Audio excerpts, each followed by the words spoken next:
Welcome into a brand new episode of the Sports Hub Patriots Podcast. Alex Barth, Matt Dolloff with you from 98.5, thesportshub.com.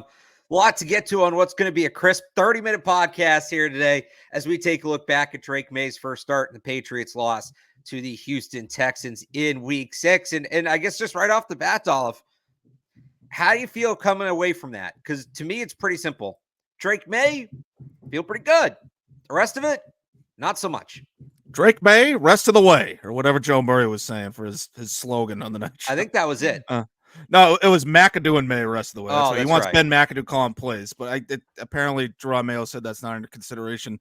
Honestly, I feel a lot better about the season going forward because the Texans, I thought that was arguably the hardest game left on their schedule. You could put the Bills up there. LA Rams might be a tough game, especially on the coaching matchup and the quarterback matchup there. But like a lot of these games coming up, Barthy, they are winnable games. And if the Patriots can move the ball like they did yesterday and maybe cut back on the turnovers a little bit, like they're going to be in some of these games and they're probably going to come out with the win in a couple of these games, like hopefully more than a couple. But you finally have an offense that can at least make plays down the field, make explosive plays down the field in the passing game. It's very interesting, and we can get into it if you want. It feels like they've overnight, just putting Drake Maye in there, they've become a passing offense as opposed to, oh, no, they have to run the ball because that's all they could do. I thought the pass blocking was a lot better than the run blocking on Sunday. And so, obviously, the quarterback play is a huge step up, turnovers notwithstanding. But just they got to 21 points. Like, they had a chance at the end there to maybe get to 24 or 28. And so if they could get to the mid to upper 20s, like they're going to have a chance to win a lot of these games going down the stretch. And so they just got to tighten up their fundamentals, hopefully coach it better, be more prepared for these games, cut back on the turnovers. So like there's obviously plenty to work on. Right. But offensively, like it feels like now they can actually move the ball and score a little bit. And so you got to feel better about a lot of these games coming up. Well, on the rushing thing, I think they missed Ramondre Stevenson tremendously in that game. We can get to that in a little bit. I would just say on Maye, 20 for 33, 243 yards, 3 touchdowns, 2 picks, was also their leading rusher. Like, yeah, there's a spark there. There's a spark, and you have a quarterback that I don't know if refreshing is the right word, but was definitely able to open some things up that they didn't have available to them. And obviously he made the throw down the sideline to Kayshon Boutte that, I mean, that's just a great throw. That's a tremendous throw. But the crosser to Pop Douglas for the touchdown late in the game, I think we saw Jacoby Brissett miss that throw 2 or 3 times in the previous 5 weeks before Drake Maye came in. So that's where you see the real difference. Now, it wasn't all perfect. He came out, and he kind of talked about this yesterday after the game, came out a little too amped up. Maybe the adrenaline was throwing too much, nerves, whatever. Overthrew Pop Douglas for his first interception.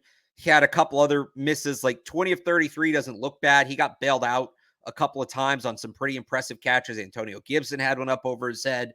Austin Hooper had the shoestring catch that obviously turned into a fumble, but still goes down in the books as a completion. And that's something we saw from him in camp. Remember the first week of camp, he was overthrowing everybody, and it was just like, kid's clearly like all jacked up. You know, he's in an NFL camp, and you expect that to settle down, and he did sort of settle down later in that game. But the accuracy was the big thing for me. The accuracy was, he was kind of all over the place, but I said this going in. It's not about, you're not looking at the full game and saying, this is the quarterback he's going to be for his entire career off of one start. You're looking at what are the flashes? What are the things we can build on? What are the positives? What's sustainable? And then what needs the most work? And I don't think it's surprising to come out of that he's going to need to be more accurate. He's going to need to settle down a little bit more and do a better job of getting in a rhythm. But the arm talent, the arm strength, the rushing ability, the physical tools, those are there. Those are clearly, apparently there. And he was making plays in a regular season NFL game against a good NFL defense. That is encouraging. Yeah, and I think you saw the flashes and the things that are good and are sustainable, and like the things that if he keeps that up, he could be a great quarterback on the 3 touchdown passes. Obviously, the 40-yarder to Boutte, the crosser to Douglas, as you said, and the one to Hunter Henry where, you know, Hunter Henry blocks for a second, then breaks off, and then, you know, he sees the play, he anticipates the play, he hits him. Like those simple plays, like a lot of quarterbacks are incapable of hitting that on a consistent basis. So if he could do that, then they're going to score a lot of touchdowns with Drake Maye at quarterback. And yeah, no, the accuracy was sort of all over the place. There were a few third down plays. He threw behind the guy. There were a couple where he threw out ahead of the receiver. You mentioned the Hooper shoestring catch that ended up with him fumbling the ball. And so, yeah, he needs to, be more consistent with that. And you wonder if the footwork maybe got a little jittery, talking about being amped up, like maybe if the footwork started to sort of lapse into the mistakes he was making earlier in camp and all that. So yeah, like mechanically there's things that he probably needs to clean up, but I just think you saw enough with the playmaking and just the mere fact that, he threw for a season high passing yards, season high passing touchdowns. Pop Douglas, no coincidence that he has the most receiving yards by a Patriots wide receiver in almost 2 years. I just think just the pure playmaking and just overall, like you're taking a huge step forward in the passing game. And obviously there's plenty to work on, particularly with the accuracy and just being more consistent with that. And so those are the things that we're going to be looking for, especially starting next week against Jacksonville, to see if he can clean that up and be more consistent with it. Yeah, you mentioned Pop Douglas. That's another big point to me, is that it coming in. All right, well, which wide receivers is he going to have chemistry with? Who's he going to be working with? And obviously, Pop Douglas didn't have a ton of success with Jacoby Brissett. That's a guy that needs to be involved. And Drake Maye clearly wants to get him involved. Team high 9 targets, 6 catches, 92 yards, his first career touchdown. Gerard Mayo was asked after the game about getting Pop Douglas on the field more in 2 wide receiver sets. He's mainly been the third receiver. Part of me gets why they're doing that, right? 2 wide receiver sets, you're running the ball more. You want guys out there who can block, but this guy's a playmaker. You got to get him on the field. And it was good to see him and Drake Maye kind of have that chemistry. Again, that crossing pattern. Look, the deep ball is what it is. I actually thought the crosser, for some reasons, was Maye's best throw of the day. He corrected an earlier mistake. He fit the ball in the tight window. It was to Pop Douglas, which to me is notable. And it's just right in stride. I mean, it's perfectly in stride. That's an excellent throw. So I thought him and Kayshon Boutte's involvement was interesting too. Not just the big catch. He had 2 others. He caught all 3 of his targets. That seems like a guy to me that Drake Maye trusts, versus you look at a guy like Jalen Polk. It's only 1 week, 2 drops, both on third down, only 1 catch on 4 targets. Again, it's early, but you kind of see the disparity of, like, if I'm Drake Maye coming out of that game, all right, Pop Douglas, Kayshon Boutte, those are guys that throwing 2 more. I'm throwing 2 more. Jalen Polk, maybe you got to earn your way back in the circle of trust a little bit.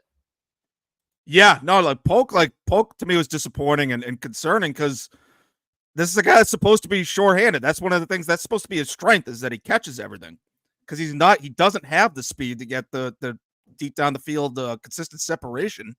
And so he's not going to have 5 yards of separation every time he gets open. Like, he's going to have to make contested catches. And so, and like we thought, that's what he did in camp. Like, he caught everything that was thrown his way in camp. And so Gerard Mayo brought him up in his press conference earlier this morning that, is sort of a mental thing. And so, like, don't tell me this guy's going to be a mental case and have a case of the drops just because he's not sharp with his thinking. Like, we know physically he's capable of doing that, but if all of a sudden he has this mental block where he can't hold on to the ball, like, that's going to be a problem going forward. And yeah, it was interesting with Mayo talking about the receivers today, and it sounds like Pop Douglas, Kayshon Boutte, Kendrick Bourne, that's their 3 going forward. Like, that's what you're going to see in 3 receiver sets. Kendrick Bourne is a guy that they were probably ramping up over the first couple weeks, so you're probably going to see a bigger workload for Bourne going forward. And Kayshon Boutte's been, a bright spot the last 2 weeks. Like, he's really emerged here as Tyquan Thornton has really slid back. KJ Osborne's really slid back. And so that's been a great development for Boutte to sort of not just take over those snaps, but to actually play well and produce. And he's blocking well. He's one of their 2 receivers in the heavier personnel groupings. They ran a 12 personnel group with Boutte and Bourne as the 2 receivers for a lot of the game. I think that's one of their favorite personnel packages right now. And so, yeah, very interesting how Gerard Mayo has been handling the receivers. I think that's one particular case where he's actually doing the right thing and playing the guys that are playing better and punishing the guys that aren't playing well and calling them out and saying they have to play better. I feel like, the honeymoon's sort of over with Gerard Mayo here. They're 1-5. They're not being coached very well. It seems like he was sort of losing his grip on the operation there. And so, like, he really needs to start tightening his grip more. And, like, the way he's handled the receivers is a sign of that going forward. And so, look, Barth, I was saying it. I mean, I want to give you credit for saying it too. Like, they were always better at receiver than people were giving them credit for. They just needed a guy to throw them the ball. And now that they have Drake Maye throwing in the ball, like lo and behold, Pop Douglas gets the ball in his hands and he looks like the fastest, most explosive guy on the field. So that wasn't surprising to me at all. And like I'm that's one of the few encouraging signs going forward is the play of the receivers. Something that will help that too is when they actually have an established running game. And if you take out, which you mentioned earlier, when you take out Drake Maye's 38 yards on 5 carries, which actually one more quick Drake Maye note, all 5 of those were scrambles. So it'll be interesting to see what like maybe start involving some QB designed runs here moving forward. That should help out. But you take out Drake Maye's 5 scrambles for 38 yards. They ran for 44 yards on 21 carries. That's a tick over 2 yards a carry, which is it's bad. That's just bad. There's no way to, not put that bluntly. That is a bad average per carry. They missed Ramondre Stevenson in this game. Now, look, the offensive line didn't block well. That's nothing Ramondre Stevenson can do about exactly. But where Stevenson has been so good this year is yards after contact. Remember, through 2 weeks, there was that stat that got a lot of attention that he had more yards after contact than total yards. And it wasn't missing Stevenson's ability to break off a big run because Antonio Gibson can do that. He didn't yesterday, but he can. Where they've missed Stevenson was he has an ability to turn what should be a 0-yard run into a 4-yard run, or what should be a negative run into like a 2-yard run or 3-yard run. And that hidden yardage allowed the Patriots, this was huge in the Cincinnati game, and it was big in other spots too. That hidden yardage allows the Patriots to stay on schedule and stay ahead of the sticks and not face a 2nd and 8, not face a 3rd and 10, things like that. They missed that. That hidden yardage was not there yesterday. And that really hurt them because without it, again, now you're behind the chains. Drake Maye's first NFL dropback or first dropback in his first NFL start, 3rd and 10 after 2 runs. That is where you see the value of Ramondre Stevenson. It's not exactly in him breaking off that massive, 50, 60-yard run or even the 30-yarder he had last week. That's great. And it's good he can do that. But his ability to make plays happen even when the blocking isn't there, just make a play, even a minimal play, is better than no play. And that's what they were really missing yesterday. Well, Barth, you pretty much made all my points about Stevenson. I think we can move on. No, it's a great point that like Stevenson can make plays when the blocking's not there. And Gibson really isn't that guy. Like Gibson can make guys miss with his shiftiness. He can do those little spin move things. I think he sees the field really well. He can find open space that way. But when the blocking really isn't there and it's all collapsing on him, like he's easy to bring down. Stevenson's not easy to tackle. Like he can bust through some of that bad blocking. I think we saw yesterday there were a lot of runs that Gibson was stopped for no gain or 1 yard where to your point, Stevenson could have, busted through that and maybe picked up 4 or 5 yards and set up some 3rd and manageable plays. Like they were in 3rd and long a lot because they couldn't get that run game going. And like, excuse me, I think the blocking does need to be better. It's tough when you have the different offensive line every single week. Are we 6 for 6 now? 6 different offensive lines all 6 we're weeks? probably going to be 7 for 7 next week if Vidarian Lowe can't go. Oh my God. Yeah. That sucks that he's hurt again. But like the blocking does need to be better. I'm just not sure that it is going to get much better going forward. So yeah, they are going to need a guy like Ramondre Stevenson to make plays even when the play is sort of broken down and it's not perfect for him because he can bust through that early lack of blocking and break a couple tackles and just to grind out a 3-4 yard run instead of getting no gain and set up the 3rd and manageable plays. So hopefully it's nothing serious for Stevenson. He can come back for the London game, but yeah, they're definitely going to need him going forward. Actually, if you're watching, you notice me looking over to the side. I was just pulling it up. So Ramondre Stevenson averaging 4 yards per carry after contact. Antonio Gibson yesterday, 2.1. Terrell Jennings, 2.6. Jermichael Hasty, 2.8. So, I mean, Gibson had more than half their carries. You're talking about 2 yards less per run over 13 runs. That's, 26 yards. Like, it adds up. If you're used to having a 4-yard run on first down every time and it becomes a 2-yard run, that completely changes the arithmetic on how you're calling the series. Mm-hmm. So Ramondre Stevenson severely missed yesterday. You mentioned the offensive line. Outside, I might even include Drake Maye in this because Drake Maye was here all summer. The most impressive player yesterday may have been Ben Brown. Dude shows up on Thursday, not even Wednesday.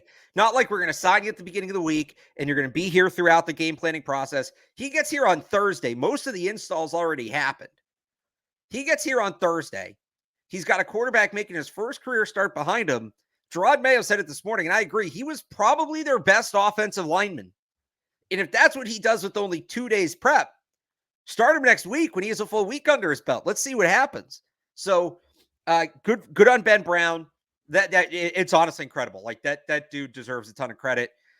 I don't think he allowed a pressure either. Wow. Or if he did, it was only one. He had the fewest of anybody on the lowest pressure rate of anybody up front. You know, they had their issues elsewhere. Demontre Jacobs, this was his worst game. He got blown by on the play that led to the strip sack of Drake Maye.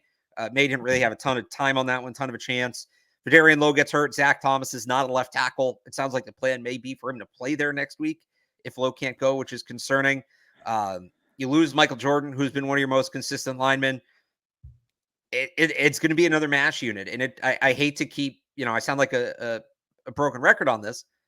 They did not, and these injuries, it is a little excessive, but they didn't do a ton to prepare for injuries on the offensive line where they happen. And you're going to have more guys coming in, probably weren't with the team this summer, or maybe weren't even with the team at the start of the season. Yeah, no, look, I mean, a hot take here, Barth. The offensive line needs to be better, and they need to get healthy. I mean, it's unbelievable that they just keep suffering these injuries. And like Vidarian Lowe, I guess we just have to chalk it up as he just can't stay healthy. Like it's very disappointing that he came back in there healthy last week, played really well against the Dolphins, I thought, and then comes back in yesterday and just another fresh injury for him. Like that's just, I mean, it's not going to be sustainable at the left tackle spot. I don't really want to get on Zach Thomas too bad because that's like their 9th left tackle or whatever the hell it is at this point in the season. But yeah, when we found out that Ben Brown was going to be the starting center, we were terrified. At least I was. Like I thought this had a chance to be a disaster. Snapping the ball over his head and everything. The snaps were clean, and like I sort of believe it that he didn't give up a pressure. I think there were more guys breaking through it, unblocked, whatever, in the run game up the middle than in the passing game.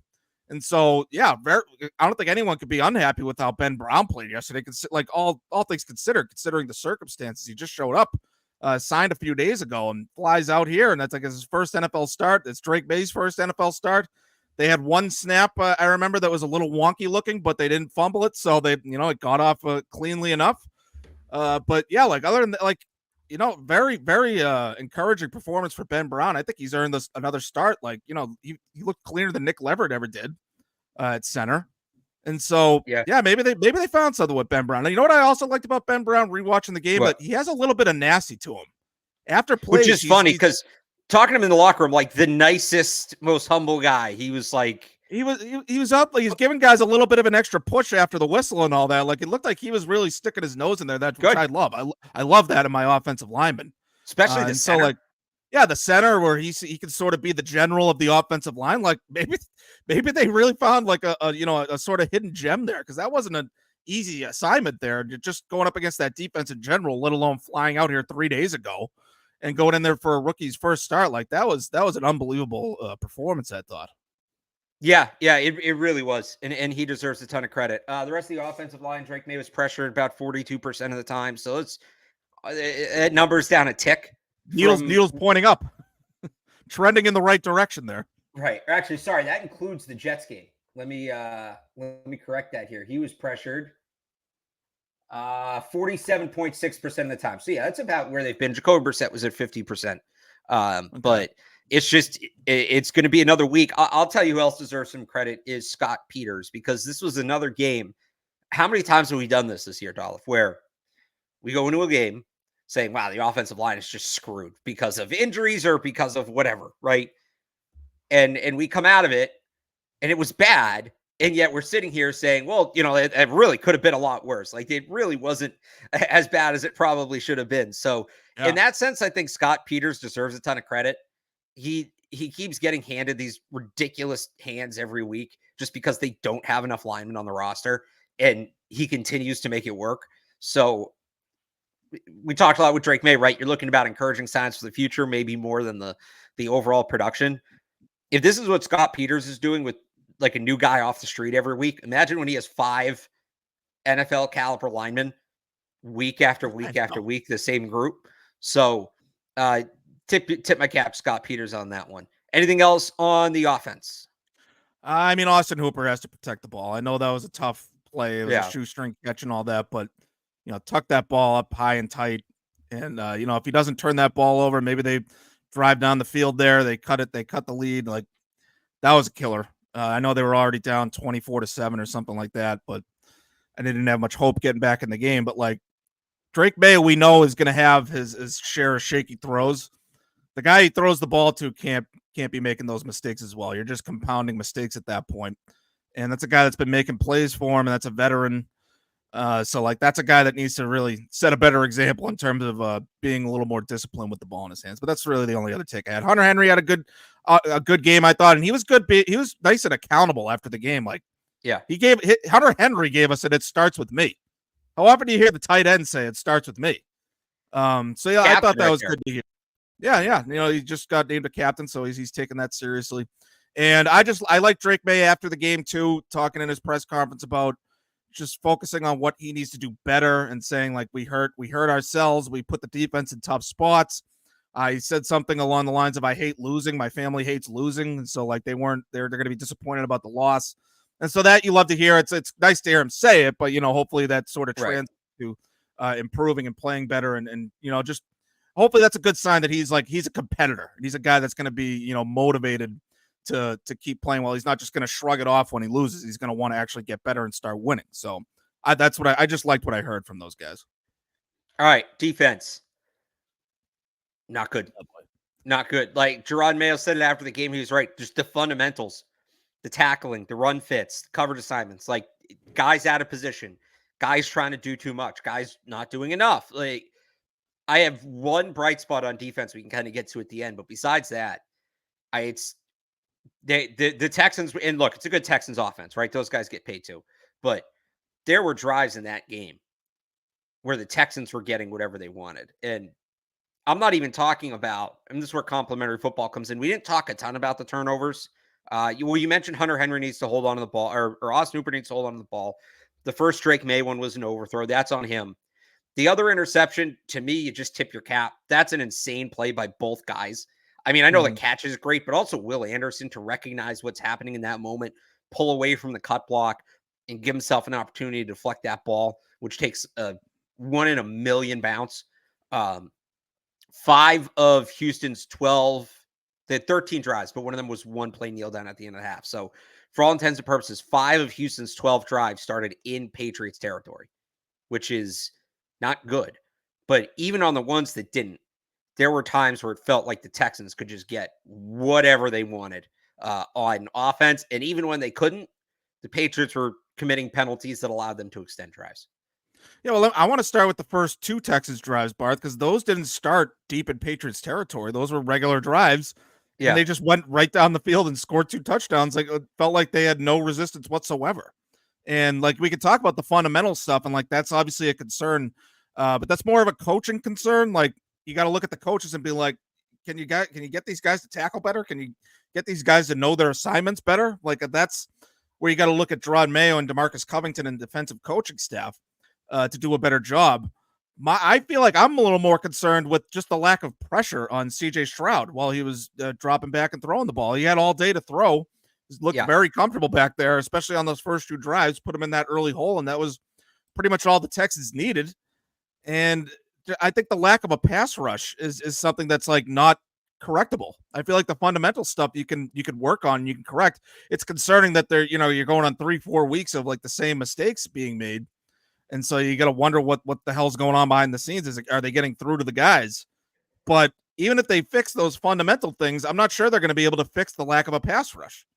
And so that to me is what I'm more concerned about, especially, if they tighten up those things and they start doing the fundamental things well, like when they go up against these better quarterbacks like Josh Allen, and they're going to have Aaron Rodgers again and Matthew Stafford. It's like, you got to try to get pressure on them. You can't just give them all day to throw.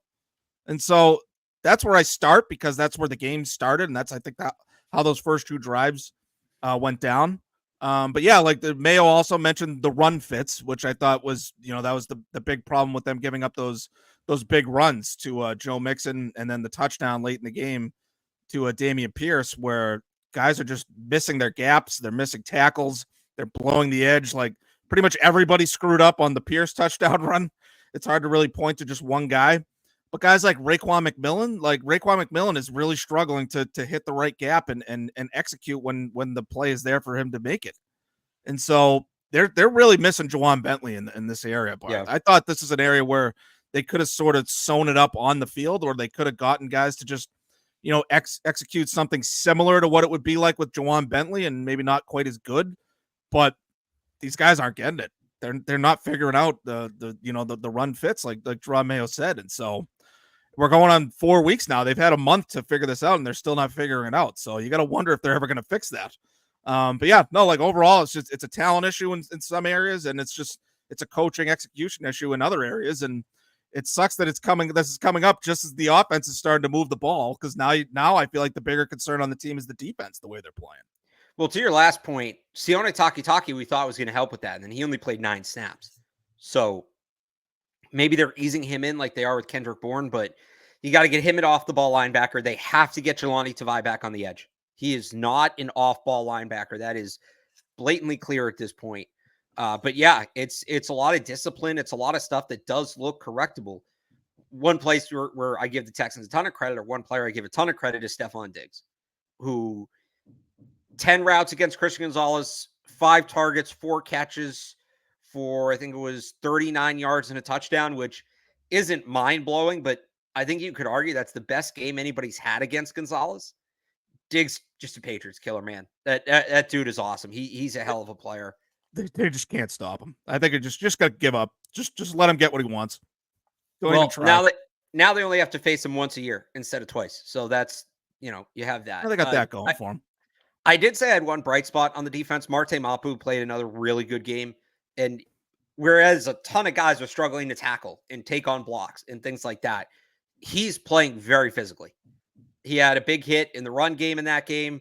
He made a great play in coverage to kind of get in the face of Dalton Schultz and knock that pass away that Marcus Jones picked off in the end zone. I know he's just a second-year guy who really didn't play last year, but he has the green dot that invokes some sort of leadership. That's a guy that if I'm the Patriots coaches, I want everybody rallying around him.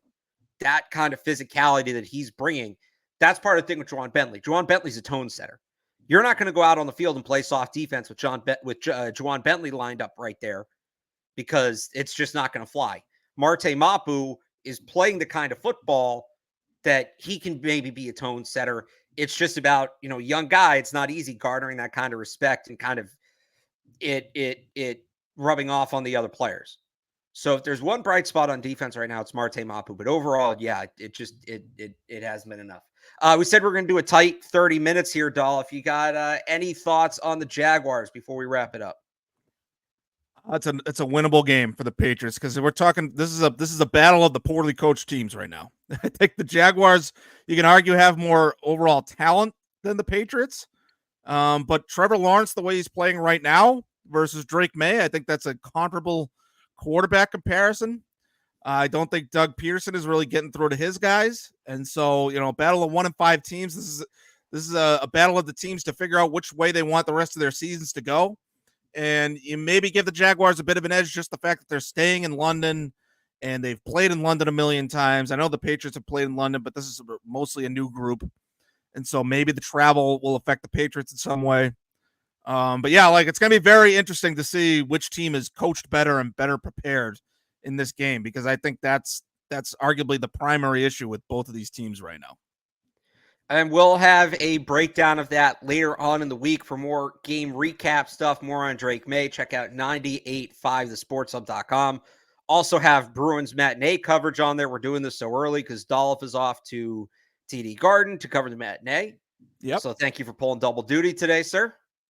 I'm working every day these days. It's just the way it is in this business. It's that time of year. For more of these shows, you can check out Sports Hub YouTube channel or the Sports Hub Patriots audio feed. Wherever you get your podcast, you'll get this show as well as interviews with players and sounds from the game and things like that. So until the next one, for Matt Dolloff, I'm Alex Barth. Thanks for tuning in. We'll talk to you next time.